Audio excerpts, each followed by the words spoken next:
About 1 year ago, I was watching a video from Eman Ganti. He's talking about something called SMMA, which is a social media marketing agency. He mentions that you don't need any money to start the SMMA and you can make tons of cash with it.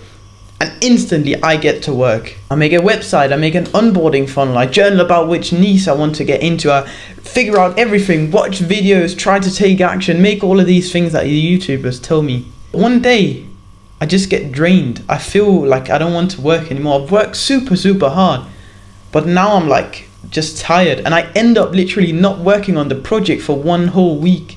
And after that week, I'm so disappointed at myself. I'm like, oh yeah, you better get to work now. You know, you got that 3 AM motivation type shit when you're like, oh yeah, I'm gonna do the work now. Oh yeah, you know what I mean, yeah. And then what happens is that I work super hard again, really working hard for a couple of days, get a lot of shit done, and then I burn out completely again. And I just waste another week, and I'm like, you know, and this cycle continues until I realize what the problem really is. If you don't already know me, my name is Lawrence, and I help young men fast track their self-improvement success. You're clearly interested in that, so just go and click that subscribe button right now. When you're doing some work or whatever it may be that you want to achieve, it's better to set a pace and then just go with that pace than it is to just work super hard until you're completely burned out. And then, you know, just take a couple of days break and then work super hard again. So I want to tell you a story. You know, there's a North and the South Pole, and I think this one was the South Pole they were trying to get to, but that doesn't really matter. And there were 2 guys who were competing to get there first to the South Pole. So the first guy's team said, okay, every single day we're gonna go 15 miles. No matter if it's good or bad weather, we're gonna go 15 miles every single day without fail. Now the other guys said, like the second guy's team, he said that if the weather was good, they were just going to push as hard as they could and travel as far as possible. And then on the days where they had bad weather, they would just rest a bit more to try and recover.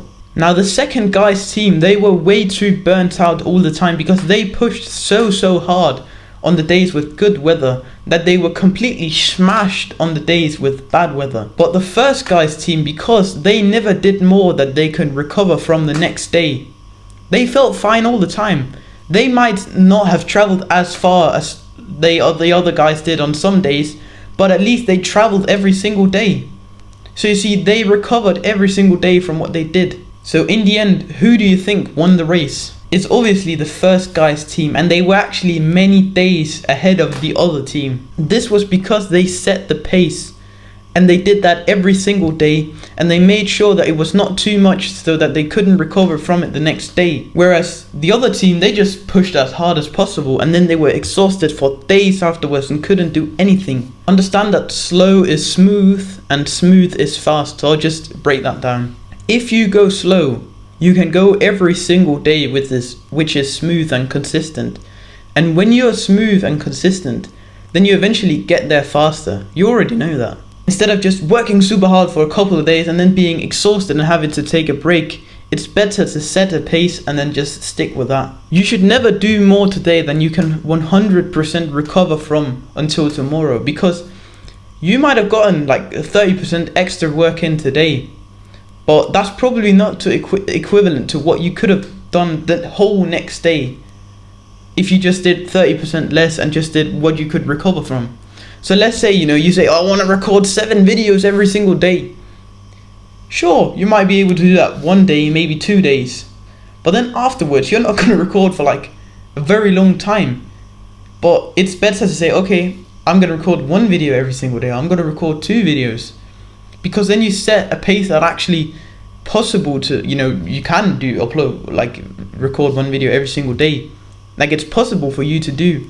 And you can do that again tomorrow and tomorrow and tomorrow. It won't hurt like your recovery. So I advise you, if there's anything you want to start with a slow and steady pace.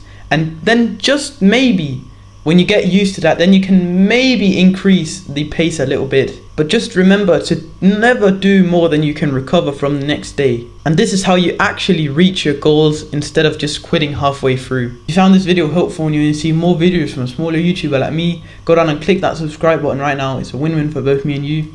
Also check out our Discord server. It's the first link in the description. It's a small brotherhood that we're trying to grow, and I would really appreciate seeing you in there.